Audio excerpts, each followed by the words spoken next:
Words since you were in Sunday school. You have heard these professors remind you of them both in words of warning as well as words of encouragement, and maybe even a few testimonies. A counselor, a friend, a minister of music, whatever capacity you'll serve in, on mission field or here at home, you'll use these two words. And they are, trust God. Two single-syllable words that you have heard forever, but you will discover as time passes how difficult they are to obey. Trust God. Of course, I have no way of knowing what the future holds for you. You may lose your home and everything in a fire. You may lose your spouse to an early disease, detected but not cured. You may lose your dreams, your hopes. You may lose a relationship that you have cultivated over the years. All losses are painful. And you will be brought back over and over again to the words of Proverbs chapter 3, verses 5 and 6. I know. You memorized them in Vacation Bible School or when you were growing up at the knee of a godly mother and or father. And your lips will move as I quote them. Trust in the Lord with all your heart, and lean not to your own understanding. In all your ways, acknowledge Him, and He will make your paths straight. All your heart, all your ways, trust. Trust. Now, we have a problem with this because of several things. First of all, we are to blame self-sufficient. We have learned how to get ourselves out of jams rather than acknowledging the jam has very well been either directed or permitted by our sovereign God to teach us. And by not trusting Him, we short-circuit the test and go our own way, getting ourselves out of our own mess. We're too self-sufficient. Another reason we fail this test is because we're too quick to call on others. We have a lot of very capable friends. As life unfolds and you leave this school and you're involved in your church, your work of ministry, your realm of responsibility, you'll meet other people. Many of them much smarter than you are. Most of them richer than you are. Better connected than you are. And some of them will become good friends. And they will become your crutch. They have connections. And when you're up against it, they'll get you through it. Another reason we don't trust is because we feel distant from the God of heaven. Don't feel too guilty about that. So did Job, as godly as he was. And yet Job said, in the midst of all of the loss, though He slay me, I will trust in Him. Though He take me off this earth, in the process, I leave trusting Him. I will trust Him. The fourth reason I would name is that we have cultivated the bad habit of worry. Many of you are much better at worrying than you are at trusting. If you were to put together a worry list, it would outrun your prayer list. And you're worried right now about something. Most likely, it's related to something about your schoolwork, some course, some class, some test, or maybe your finances. You don't have enough money. I'll give you a word of encouragement. You'll never have enough money.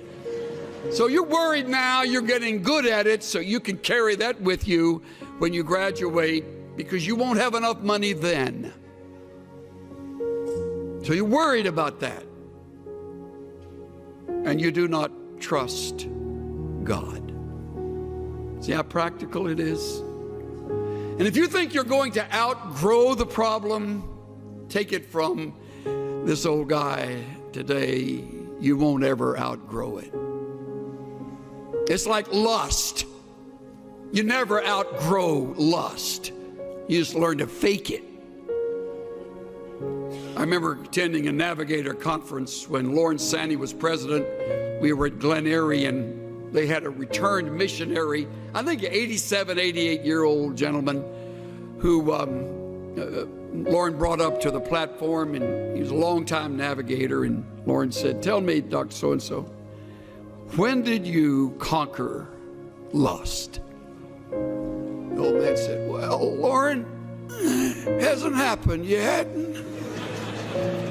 You'll never conquer worry. It's part of the flesh.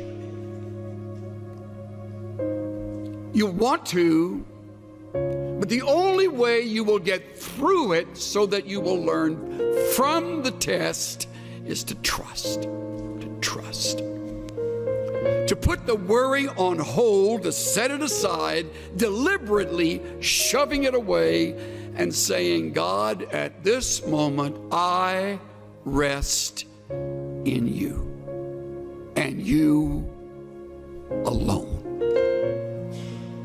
If you're married, God, help my spouse and me to trust you, to lean on you, to wait on you, to listen to you, to endure the test with you. I put together a quick list of things that reveal how little we trust. When you choose to worry, you do not trust. When you try to fix what is impossible, you do not trust. When you hurry ahead and don't wait for the Lord to move and to change, you do not trust. When you lie awake twisting and turning at night, you do not trust. When you doubt biblical principles and promises that are right here in the book you love and study, you do not trust. When you turn to others first for help, you do not trust. When you listen to human counsel and give a higher priority to that than the principles you have just learned, you do not trust. When you manipulate and maneuver situations, you do not trust. When you step in and take charge without praying and being led by the Spirit of God, you do not trust.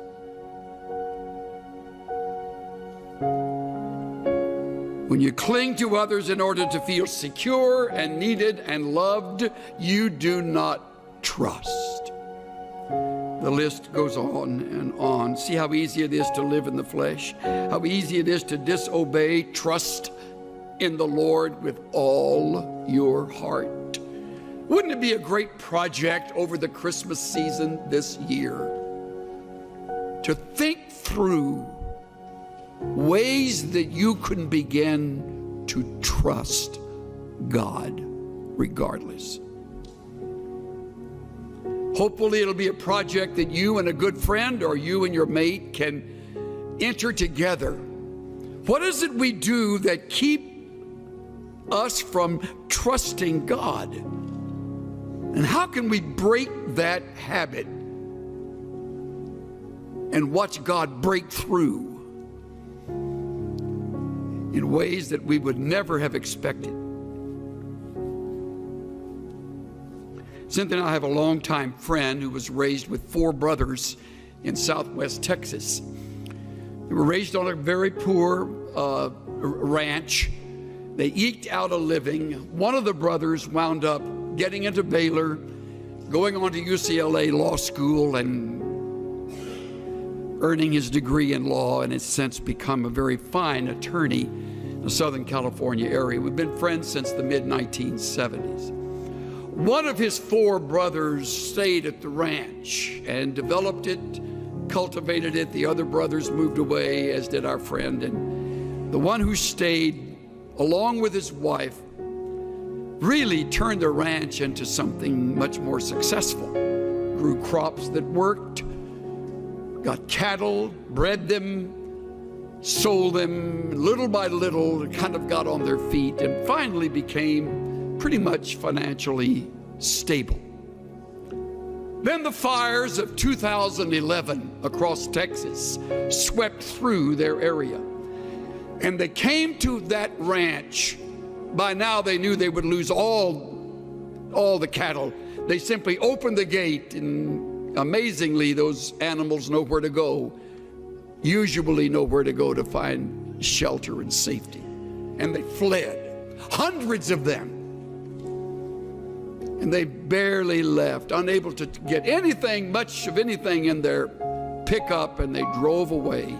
Came back a number of days later when allowed to enter this territory, and everything was melted.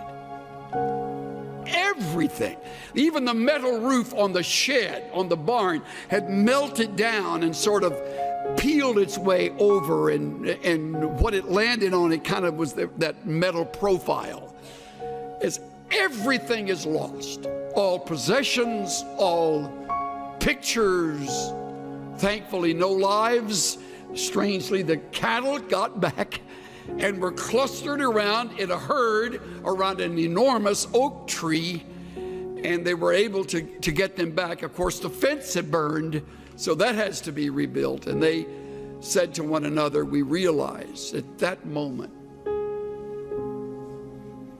our faith would either kick into action or we would move far away from the God we had loved and served. They chose the former. They determined they would rebuild. They're in the process right now. Living with a brother, putting house and home back together, having lost it all. And the Lord taught me through my shameful response, He'll win this battle. Trust Him. Trust me. Trust God. Just to rest upon His promises. Just to know, thus saith the Lord. Trust God.